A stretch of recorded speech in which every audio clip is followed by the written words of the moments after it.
Hi guys, welcome to my vlog. So guys, mayroon akong ituturo sa inyo. Maganda to, dapat na malaman talaga natin to.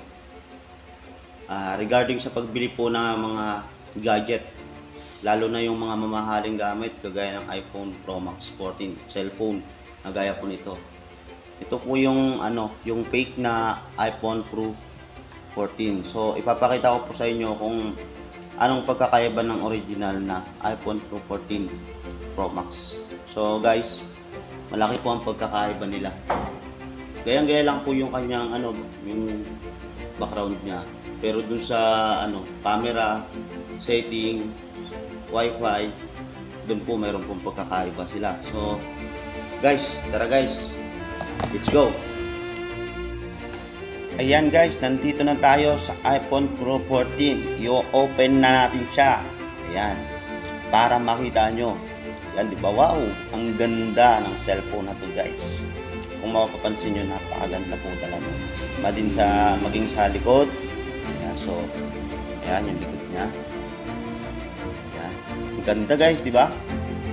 So, kung hindi nyo mapapansin lang to, kung hindi mo masisiyasat na maayos, maaari po kayong mabiktima ng cellphone na to. So guys, ayan. Unang-una, pag bibili kayo ng ganito, halimbawa may nag-alok sa inyo ng ganitong phone, talagang maaakit kayo sa itsura pa lang guys. Unang-unang gagawin nyo, pumunta kayo sa camera. So guys, ito yung yung tamang diskarte sa pagbili ng phone. Alam naman natin, basta iPhone Pro 14 is napakalinaw ng cam yan guys. So pumunta tayo sa camera, swipe natin. So guys, pupunta tayo sa camera. Ayan yung camera, di ba? Napakalinaw guys. Napakalinaw. Maging sa ayan, sa harap natin ilagay. Ayan guys, ayan yung camera niya. Ayan o. Ayan yung camera niya guys. Napakalabo. Ayan. Yan yung fake. Ngayon, pag nakita nyo na ganyan malabo, ay alam nyo na kagad po yan. Kahit di na po kayo pumunta sa setting, kahit di nyo na po tingnan yung version yan, kahit di nyo po i-update yan, kasi hindi naman po talaga ma-update itong fake na po. So guys, punta tayo sa setting para sigurado pa rin po kayo. If may mag-alok po sa inyo ng ganitong phone, alam nyo na ang gagawin nyo. So guys, let's go. Tada sa setting. Ayan, go. Dito na tayo guys sa setting. So, hindi po, siya, ang nakalagay sa kanya is hindi po wifi. So, ilan po nakalagay sa kanya. So, ngayon, i-open natin to, i-click natin. So, yan, hindi po yan hindi po gagana yan guys. Kasi, yan po ang mga, ng fake talaga na phone. So, ngayon, dahil hindi naman nagana yan, hindi po talaga gagana yan. Kahit pindutin nyo ng pindutin yan, kung makabili ka ng ganito, talagang panghihinayangan. So guys, balik tayo sa dito naman tayo sa general.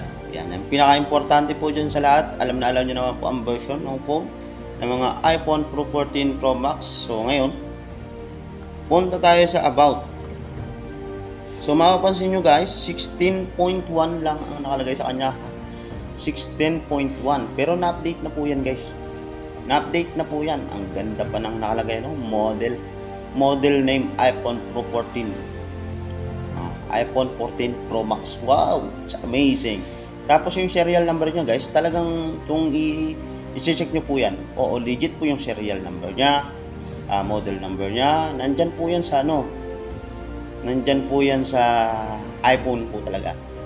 Pero ang pagkakaiba niya sa version 16.1, ang alam naman po natin lahat dito, ang iPhone Pro 14 ay update po 16.2. Yun po yung pagkakaiba nila. So guys, ayan. So okay na po tayo dito. Balik naman po tayo sa ayan.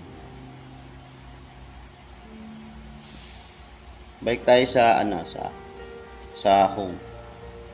Ayan, so guys, mapapansin nyo guys, di ba, napakaganda, nakakaakit tingnan. So, maaakit talaga kayo dito guys sa itsura nito. Kasi isipin mo, ito yung phone na pinapangarap ng lahat. Marami nangangarap ng ganitong phone, guys. So napakarami talaga nangangarap ng ganito. Ngayon, dahil mahal itong cellphone na to, ginaya to, guys. Gumawa sila ng maraming fake and then ikinalat nila. Yan, kinalat nila to dito sa buong Metro Manila, guys. Hindi lang dito sa buong Metro Manila, guys, sa iba't ibang lugar pa. Ayan, so guys, ang ano nito, ang lagi niyong tatandaan, kung sakali pong may mag-aalok sa inyo, halimbawa, foreigners, Chinese yan, o ano man yan, unang-unang i-check nyo po yan yung camera, yung setting. Yan guys, dun kayo sa general lagi pupunta. So, kung mapapansin nyo naman po dito sa message, ayan. Yan po nakalagay. Hindi po, iba po ang nakalagay. Di ba? Ibang-iba. Na-update ko na to guys. Ayan, so, balik na tayo. Tara guys. Ipaliwanag ko naman po sa inyo kung paano po paano nyo ano yung nagbibinta sa inyo. Halimbawa, inaalok kayo ng phone na to. So, mag-aalok yan guys.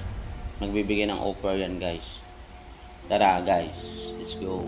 Yun guys, ipaliwanag ko sa inyo kung paano ang tamang pagtingin ng iPhone Pro 14 Pro Max. So, ngayon guys, itong cellphone na to guys, talaga nakakaakit kumpara sa hindi marunong sumiyasat ng cellphone na to, hindi marunong i-check, hindi wala nag-check ng ng setting, ayun, camera, inaalok lang to.